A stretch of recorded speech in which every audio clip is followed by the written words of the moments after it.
Hello hi namaste welcome to my channel Nalini's travel and food blog. Today blog వచ్చేసి శ్రీ వెంకటేశ్వర స్వామి దేవస్థానంకి అయితే మనము వచ్చేసాము. ఇది అడ్రస్ వచ్చేసి మాగుంట లేఅవుట్ నెల్లూరు. మనకి కలియుగ దైవమైన శ్రీ వెంకటేశ్వర స్వామి మనకి తిరుమలలో ఉన్నారు తెలుసు. సో మనము ప్రతి శనివారము అక్కడికి వెళ్ళలేము కాబట్టి ఇక్కడ మన నెల్లూరులోనే మనకి దగ్గరలో ఉన్న మాగుంట లేఅవుట్ శ్రీ ప్రసన్న వెంకటేశ్వర స్వామి గుడికి అయితే మనం వచ్చేసాము. వ్లాగ్ అయితే స్కిప్ చేయకుండా చూసేసేయండి. ఈ శనివారం అయినా శ్రీ ప్రసన్న వెంకటేశ్వర స్వామిని దర్శించుకోవడము ప్రతి ఒక్కరికి ఆ స్వామివారి ఆశీస్సులు అయితే అందాలని కోరుకుంటున్నాను. నెక్స్ట్ వచ్చేసి ఇక్కడ స్వామివారితో పాటు ఆ పద్మావతి అమ్మవారు కూడా ఉంటారు. ఇక్కడ బ్రహ్మోత్సవాలు కానీ ఇంకా మామూలుగా ఉత్సవాలు కూడా చేస్తారు, పల్లకి సేవ చేస్తారనమాట. శనివారం సాయంత్రం అయితే మీరు వెళ్ళండి, ఖచ్చితంగా ఆ సాయంత్రము మీరు పల్లకి సేవలో స్వామివారు ఊరేగింపు అయితే చూడొచ్చు. ఇక్కడ భక్తులైతే చాలా రద్దీగా ఉంటారు శనివారం రోజు. ఇక్కడ చూడొచ్చు నెయ్యి దీపాలు ఇలా అన్నీ పెడతారనమాట. స్వామివారి ఆయనని కోరుకున్న కోరికలు ప్రతి ఒక్కటి తీరుస్తారు కాబట్టి ప్రతి ఒక్కరూ ముక్కులు తీర్చుకుంటున్నారు, చూడొచ్చు మీరు వీడియోలో కూడా. అలాగే మనకి ప్రతి ఒక్కటి స్వామివారిని కోరుకున్న ప్రతి ఒక్కటి మనకి అన్నీ నెరవేరుస్తారు.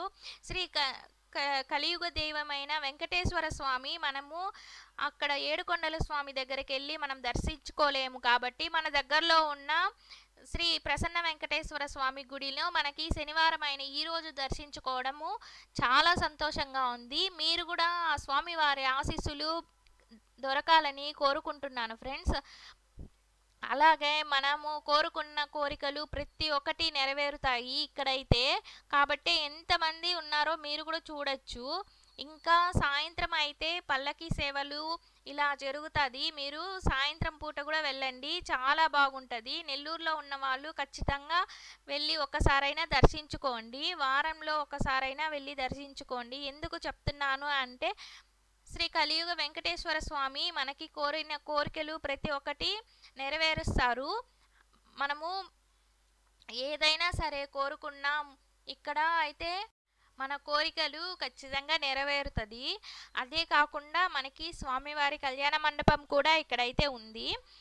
అదేవిధంగా మనకి సాయంత్రం పూట అయితే పల్లకి సేవ అయితే జరుగుతుంది. ఇక్కడ చాలా బాగా చేస్తారు.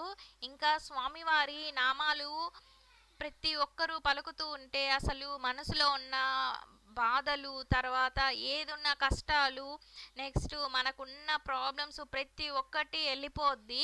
అంత ప్రశాంతంగా ఉంటుంది అన్నమాట. మనకి ఇక్కడికి వచ్చిన వెంటనే లోపలికి వెళ్తుంటే మనకి మనశ్శాంతిగా ఉంటుంది. ఇక్కడ అదే విధంగా చూసారా, ఇదైతే కళ్యాణ మండపము.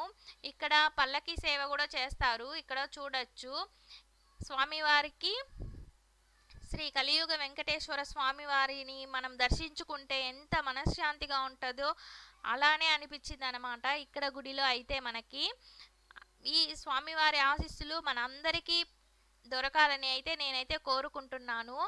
ఈరోజు శనివారం రోజు మీరు కూడా నాతో పాటు వీడియోలో స్వామివారిని దర్శించుకున్నందుకు చాలా సంతోషంగా ఉంది friends. Thank you for watching my videos. Next మీకు ఎలాంటి వ్లాగ్స్ కావాలో నాకు ఖచ్చితంగా అయితే కామెంట్ బాక్స్లో అయితే కామెంట్ చేయండి. నెక్స్ట్ వచ్చేసి ఎలాంటి వీడియోస్ మీకు నేను ఖచ్చితంగా అప్లోడ్ చేస్తాను. Thank you for watching my videos. Please like, share, subscribe.